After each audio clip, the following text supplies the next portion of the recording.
Bonjour et bienvenue dans cette formation sur LibreOffice Base. Base est l'application de gestion de bases de données relationnelles de LibreOffice et OpenOffice. Les bases de données sont constituées d'un ensemble de données qui se présentent sous la forme d'un tableau. Chaque colonne correspond à des informations, des numéros, des dates, des textes plus ou moins longs, etc. Les lignes sont appelées des enregistrements. Ces tableaux sont appelés des tables. Celles-ci sont structurées et doivent avoir le moins de répétitions possible. Les tables permettent de regrouper toutes les données en un seul endroit, ces dernières pouvant par la suite être utilisées par d'autres programmes. Nous pouvons distinguer deux types de tables, celles qui représentent des entités, informations sur l'emprunteur, les caractéristiques d'un livre, etc., et celles qui associent une liaison entre deux tables.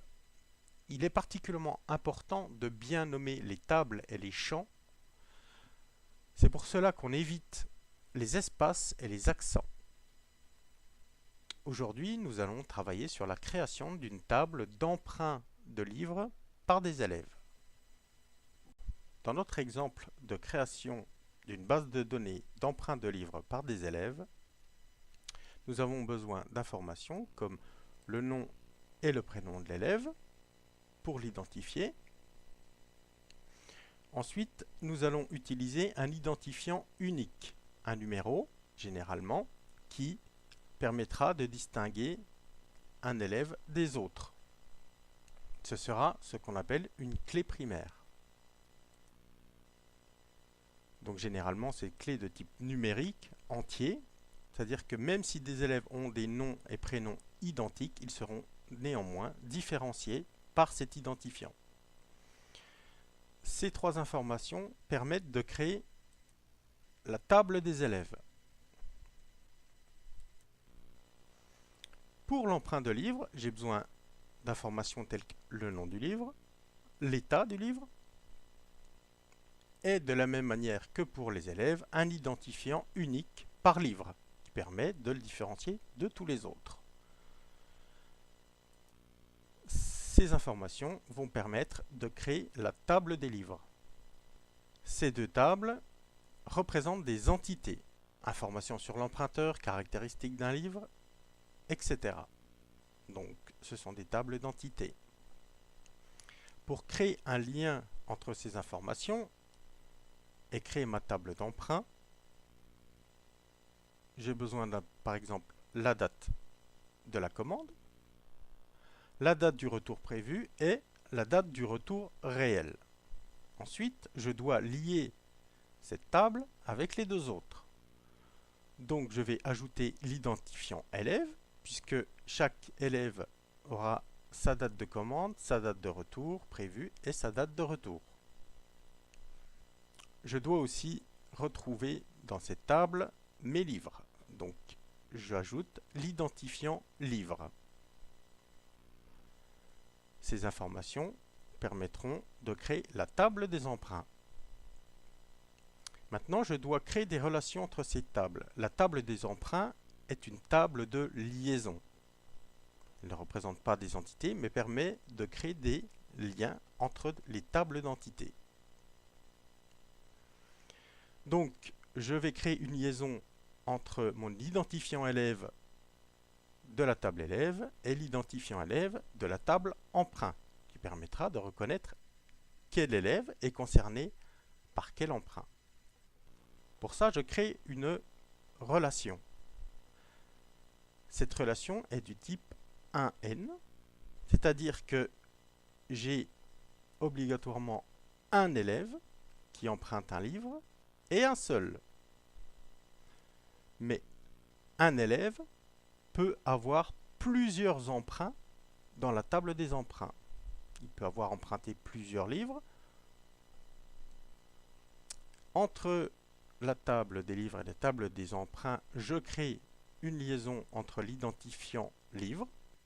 Dans la table des livres, chaque livre est unique. Donc, il y a une relation 1. Mais il peut apparaître ce même livre plusieurs fois dans la table des emprunts. En effet, il peut avoir été emprunté plusieurs fois par des élèves différents, voire plusieurs fois par le même élève. Donc, j'ai une relation de type 1n.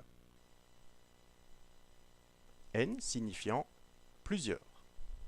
Nous allons maintenant créer la base de données. Pour cela, je lance base.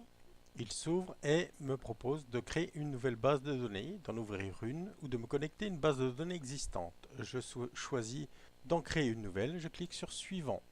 Je ne souhaite pas qu'elle soit référencée. Je clique sur terminer. Je lui indique un nom.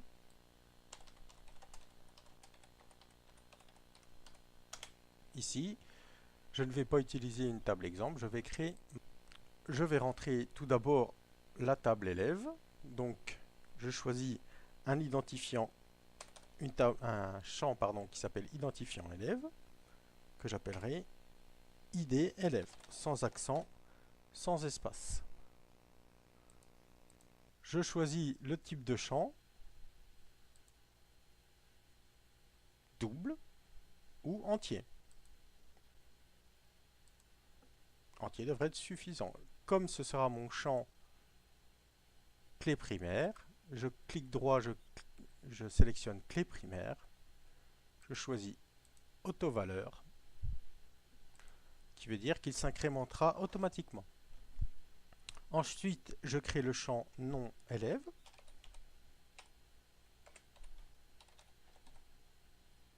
qui sera du texte. Je lui attribue, donc il devra obligatoirement y avoir une saisie, et une longueur de champ maximum de 25. Prénom élève.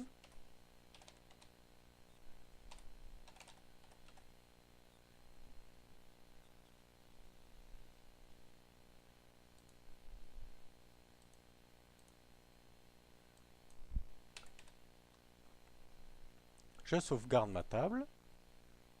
Cliquez enregistrer sous. Et je l'appelle table élève.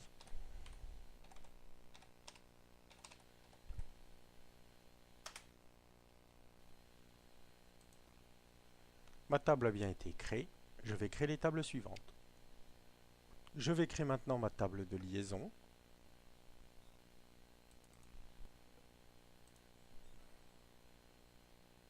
Dans cette table, il y aura l'identifiant de l'élève.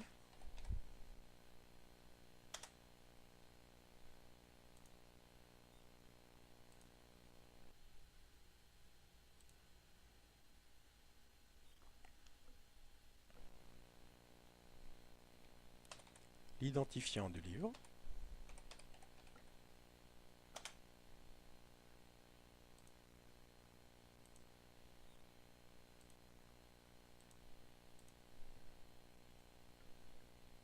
La date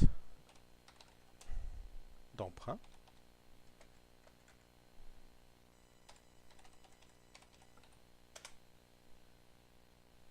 Je mets le format date. Date retour prévu.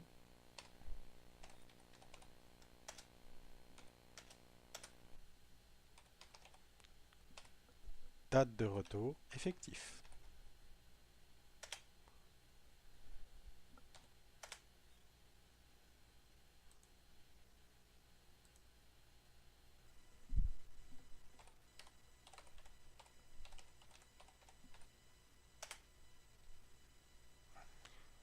Je l'appelle table des emprunts. Comme je n'ai pas créé de clé primaire, base me demande si je veux en créer une. Je clique sur oui. Cette fois-ci sera l'identifiant unique de la table d'emprunt. Chaque emprunt aura un identifiant unique. Je vais désormais dans l'outil Relations. Je sélectionne les tables à ajouter, donc la table élève, la table livre, la table emprunt. Je ferme.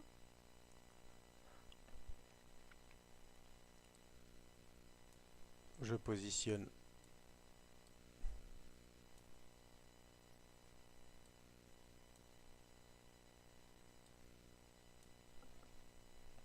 Je crée maintenant mes liens.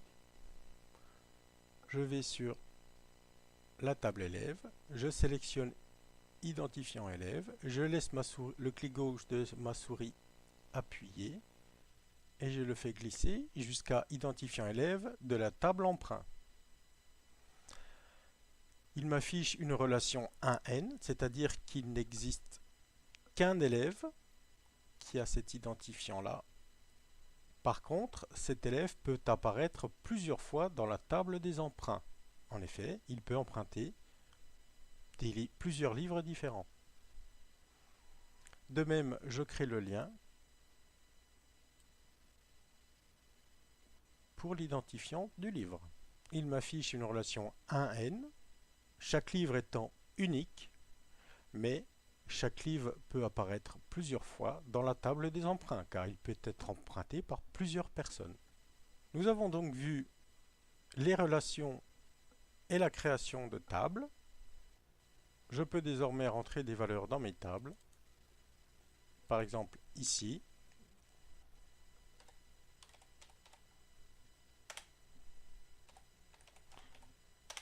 Et je constate que l'identifiant élève s'est incrémenté automatiquement. Merci d'avoir suivi cette formation. Au revoir.